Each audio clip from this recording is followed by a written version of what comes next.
Pangeran Bondan Kejawan, titisan Brawijaya yang justru ingin dilenyapkan oleh ayahnya sendiri. Prabu Brawijaya atau Bere Kertabumi merupakan raja kerajaan Majapahit terakhir. Dalam hidupnya, Prabu Brawijaya pernah sekarat karena satu penyakit memalukan. Prabu Brawijaya pun mencari pengobatan untuk menyembuhkan penyakit tersebut. Pengobatan yang disarankan mengharuskan dia untuk menikahi dayangnya hingga suatu saat dari pernikahan itu lahirlah seorang putra bernama Bondan Kejawan. Sayangnya, Prabu Brawijaya tidak menginginkan Bondan Kejawan dan justru ingin melenyapkannya. Raden Bondan Kejawan adalah putra ke-14 Prabu Brawijaya dengan seorang putri Wandansari, seorang dayang yang biasa melayani permaisuri Prabu Brawijaya yakni Dewi Dwarawati, Putri Campa. Hal itu tercantum dalam Babat Tanah Jawi, mulai dari Nabi Adam sampai tahun 1647. Terj. 2007 Yogyakarta. Putri Wandansari itu namanya adalah Bondrit Cemara. Bondrit Cemara adalah seorang abdi dalam atau pelayan istana asal daerah Wandan, Sulawesi.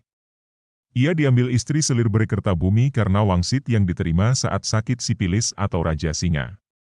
Dalam meditasinya, Bere Kertabumi mendapatkan pawisik jika ingin sembuh, ia harus menikahi seorang pelayan wanita berdarah Wandan. Perempuan itu harus menjadi istri Bere Kertabumi yang terakhir. Sejarah populer menjelaskan, Bere Kertabumi sembuh setelah menikahi Bondrit Cemara. Bondrit Cemara kemudian dikenal sebagai Wandan Kuning yang melahirkan Raden Bondan Kejawan. Sayangnya, ketika Putri Wandansari melahirkan anak dari benih Prabu Brawijaya, bayi tersebut diberikan kepada Ki Buyut Masahar dengan pesan agar bayi tersebut dilenyapkan. Prabu Brawijaya berpesan demikian karena menurut ramalan para ahli nujum, anak ini kelak akan membawa keburukan bagi kerajaan Majapahit. Namun, Ki Buyut Masahar justru merawat bayi, yang kemudian diberi nama Bondan Kejawan tersebut. Suatu ketika Ki Buyut Masahar menghadap ke Majapahit dan Bondan Kejawan ikut. Ketika Ki Buyut Masahar sibuk dalam pisauanan, Bondan Kejawan justru memukul-mukul Gong Kiai Sekar Delima yang menjadi salah satu pusaka keraton Majapahit.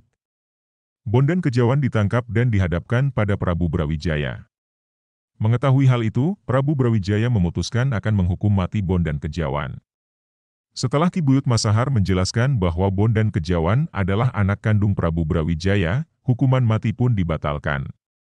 Setelah itu Bondan Kejawan justru diberi hadiah berupa senjata pusaka, yang salah satunya adalah tombak Kiai Pleret.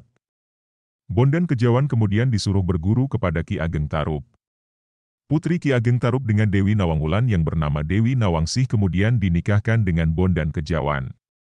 Perkawinan ini turun-temurun sampai menurunkan Ki Ageng Selah, punya anak Ki Ageng Pemanahan yang kemudian menurunkan Sutowijoyo.